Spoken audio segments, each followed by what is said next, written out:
আসসালামু আলাইকুম। অনেকেই বলেন যে সাকাতা কিং হট ভালো নাই।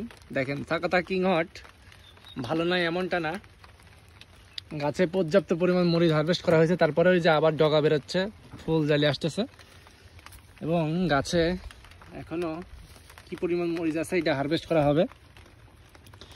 এই গাছগুলাতে মূলত একটু সমস্যা হয়েছে, এই ডাল পচার যে সমস্যা, এটা ওষুধ দেওয়া হয়েছে, ইনশাল্লাহ রিকভারি হয়ে যাবে।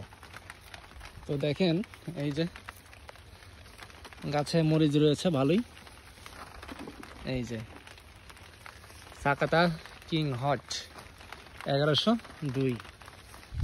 তো আমার এই পুরো প্রজেক্টে কিছু গাছের এখন কন্ডিশন খারাপ আছে, আবার বেশিরভাগ গাছই ভালো রয়েছে। এই যে মরিচ, এই যে মরিচ, গাছে পর্যাপ্ত পরিমাণ হিউজ পরিমাণ মরিচ রয়েছে। এত হারভেস্ট করতেছি আমি, কিন্তু বেছে বেছে হারভেস্ট করি, একবারে হারভেস্ট করি না। তো আরও গাছ দেখে আপনাদেরকে, এই দেখেন গাছে থোকায় থোকায় কিন্তু মরিচ রয়েছে। এটি হচ্ছে অস্থির ওয়ান। এই অস্থির ওয়ানের আসলেই অস্থির ওয়ান একটু ভালো জাত, এটা বলতে হয় নিঃসন্দেহে। দেখেন গাছে মরিচের অভাব নেই, আপনারা চাইলেই কিন্তু এরকম অস্থির ওয়ান জাতটাও করতে পারেন। এটা আসলে নিঃসন্দেহে একটি ভালো জাত। এটির ধরনটাও অনেক বেশি, গাছে প্রতিটা গাছেই কিন্তু প্রচুর পরিমাণে মরিচ ধরে রয়েছে। এই যে দেখেন ভেতরে শুধু মরিচ আর মরিচ, প্রতিটি গাছেই কিন্তু এরকম অবস্থা। এই যে দেখেন হারভেস্টের উপযোগী মরিচ রয়েছে প্রচুর, এখানে হারভেস্ট চলছে।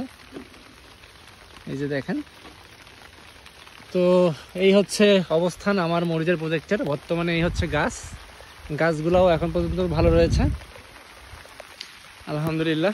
এই হচ্ছে আমার পুরো প্রজেক্টের একটা চিত্র। এই পাশে আরও গাছ রয়েছে।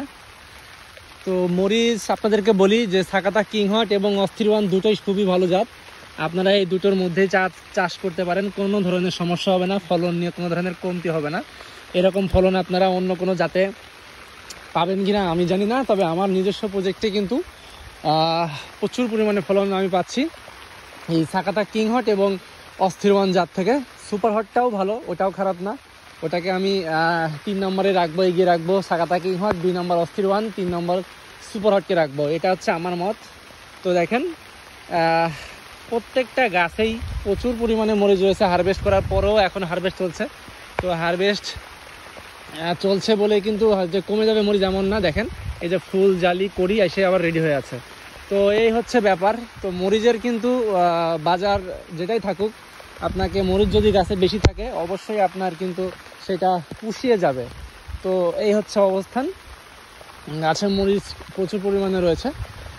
আর আপনাদেরকে বলি যে অনেকে জিজ্ঞেস করছেন যে ভাই কোনটা সবচেয়ে ভালো, এইভাবে বলতে পারবো না ভাই, গাছের কন্ডিশন, গাছ দেখতে হবে ভাইরাস সহনশীল কিনা। তো অস্থির ওয়ান জাত অতটা ভাইরাস সহনশীল জাত আমার কাছে মনে হয়েছে, এবং সাকাতা কিং হটও সেম জিনিস মনে হয়েছে, তবে সাকাতা কিং হট একটু বেশি কোঁকড়ানো মনে হয়েছে। তো এই হচ্ছে ব্যাপার। দেখেন এই যে গাছে গাছেই কিন্তু মরিচ রয়েছে। তো আলহামদুলিল্লাহ আমি গত বছর বা আগামী বছর এই দুটো জাতের মধ্যেই কিন্তু বেশিরভাগ লাগিয়ে ফেলবো, যেহেতু আমি এবার ভালো ফলন পেলাম। সামনের বছর কিন্তু এই সুপার হট, সাকাতা কিং হট এবং অস্থির ওয়ান তিনটাই কিন্তু করবো ইনশাল্লাহ।